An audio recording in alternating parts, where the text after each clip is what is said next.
ای غنچه خوابیده چو نرگس نگران خیز، کاشانه ما رفت به تاراج غمان خیز. از ناله مرغ چمن از بانگ اذان خیز، از گرمی هنگامه آتش نفسان خیز.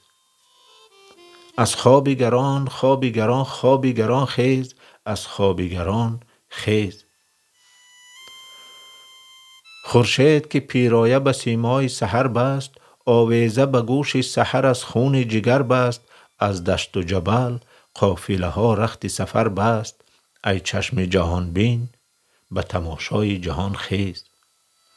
از خواب گران خواب گران خواب گران خیز، از خواب گران خیز. خاور همه مانند غبار سر راه است، یک ناله خاموش و اثر باخته آه است. هر ذره این خاک گره خورده نگاه است، از هند و سمرقند و عراق و همدان خیز. دریای تو دریاست که آسوده چو صحراست، دریای تو دریاست که افزون نشد و کاست.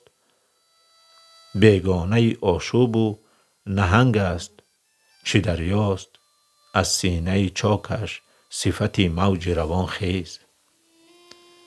از خواب گران خواب گران خواب گران خیز، از خواب گران خیز.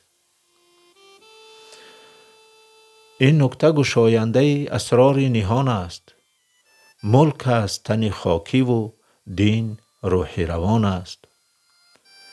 تن زنده و جان زنده و ربط تن و جان است، با خرقه و سجاده و شمشیر و سنان خیز.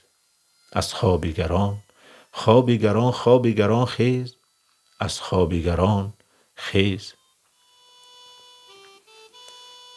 ناموس ازل را تو امانی تو امینی، دارای جهان را تو یساری تو یمینی.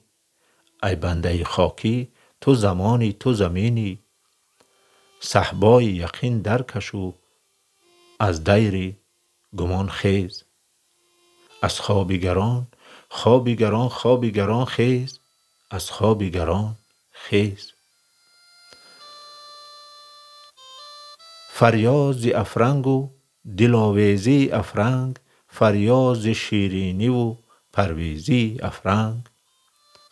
عالم همه ویرانه ز چنگیزی افرنگ، معمار حرم باز به تعمیر جهان خیز.